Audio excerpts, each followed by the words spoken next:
Et merci beaucoup pour ton commentaire parce que grâce à toi, tout le monde va savoir comment le jet d'eau de Genève existe et pourquoi il existe.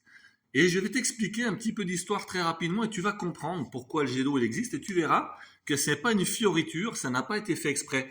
C'est en 1886, donc en 1886 pour les Français, il y a eu une surpression dans une usine hydraulique à Genève. Et alors qu'ils allaient fermer l'usine le soir, ils ont découvert qu'il y avait une surpression de ouf qui allait faire péter les canalisations. Et du coup, au départ, ils ont créé un jet d'eau pour éviter cette surpression.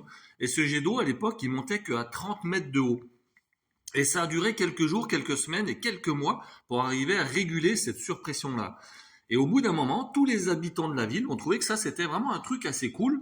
Et la population a estimé que ça serait cool de le garder. Et donc, la commune de Genève a décidé de déplacer le jet au milieu de la rade et d'augmenter sa puissance. Et c'est ainsi qu'en 1891, donc en 1891 pour les Français, le jet d'eau de Genève, comme on le connaît aujourd'hui, a été créé. Mais tout ça, ça vient d'un accident, ou au moins pour éviter un accident, et c'est dû à cette surpression. Et c'est les services industriels de Genève à l'époque, et qui étaient aujourd'hui encore, qui génèrent ça et qui gèrent ça aujourd'hui, qui l'ont créé de cette manière. Donc j'espère que tu vas comprendre à travers cette réponse que c'est pas quelque chose qui a été fait comme ça pour dire de faire joli.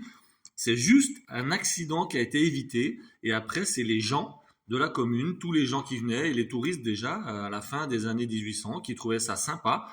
Mais au départ, il faisait que 30 mètres de haut, alors qu'aujourd'hui, il fait en moyenne quasiment 130 mètres de haut. Donc voilà, merci beaucoup du fond du cœur pour ton commentaire, parce que grâce à lui, ça me permet d'amener cette explication et j'espère que tout le monde va en profiter. Donc merci beaucoup du fond du cœur et à bientôt pour de nouvelles aventures.